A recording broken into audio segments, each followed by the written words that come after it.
ಧಾರವಾಡ ಅಪರ ಜಿಲ್ಲಾಧಿಕಾರಿ ಸಿಡಿ ಗೀತಾ ಅವರ ಕಾರಿಗೆ ಸಿಲಿಂಡರ್ ತುಂಬಿದ ಕ್ಯಾಂಟರ್ ಒಂದು ಡಿಕ್ಕಿ ಹೊಡೆದು ಅಪಘಾತ ಸಂಭವಿಸಿದೆ. ಅದೃಷ್ಟವಶಾತ್ ಘಟನೆಯಲ್ಲಿ ಯಾವುದೇ ರೀತಿಯ ಪ್ರಾಣಾಪಾಯ ಸಂಭವಿಸಿಲ್ಲ. ಧಾರವಾಡ ಜಿಲ್ಲೆಯ ಹುಬ್ಬಳ್ಳಿ ತಾಲೂಕಿನ ಹೆಬಸೂರು ಬಳಿ ಈ ಘಟನೆ ನಡೆದಿದೆ. ಅಪರ ಜಿಲ್ಲಾಧಿಕಾರಿ ಗೀತಾ ಕಾರಿಗೆ ಸಿಲಿಂಡರ್ ತುಂಬಿದ ಕ್ಯಾಂಟರ್ ಡಿಕ್ಕಿ ಹೊಡೆದಿದೆ. ಅದೃಷ್ಟವಶಾತ್ ಯಾವುದೇ ರೀತಿಯ ಪ್ರಾಣಾಪಾಯ ಸಂಭವಿಸಿಲ್ಲ. ಮಳೆ ಹಾನಿ ವೀಕ್ಷಣೆಗೆ ಸಚಿವ ಸಂತೋಷ್ ಲಾಡ್ ಅವರ ಜೊತೆಗೆ ಅಪರ ಜಿಲ್ಲಾಧಿಕಾರಿ ಗೀತಾ ಅವರು ಮಳೆ ಹಾನಿ ಪ್ರದೇಶ ಪರಿಶೀಲಿಸುವ ಬರುವಾಗ ಅಪಘಾತ ಸಂಭವಿಸಿದೆ. ಹುಬ್ಬಳ್ಳಿಯ ಗ್ರಾಮಾಂತರ ಪೊಲೀಸ್ ಠಾಣೆಯಲ್ಲಿ ಪ್ರಕರಣ ದಾಖಲಾಗಿದೆ.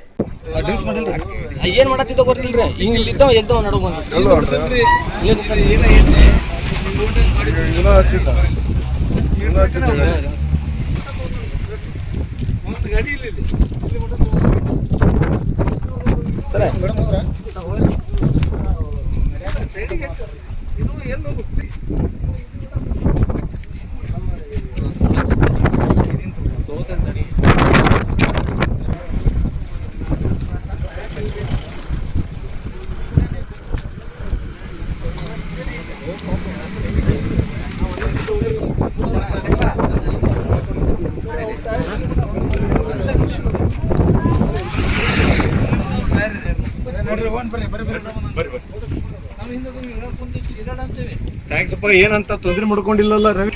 ಅದೊಂದು ತಗೊಂಬರ್ತಾ ಸಿಲಿಂಡರ್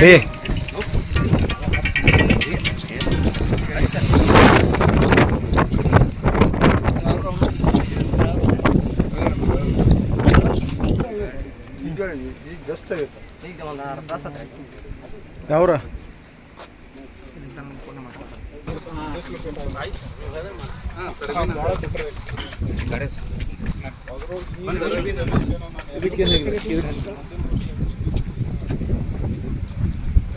ನಿಮ್ಮ ವಾಟ್ಸಪ್ ಮಾಡ್ತಾರೆ ಕಡೆ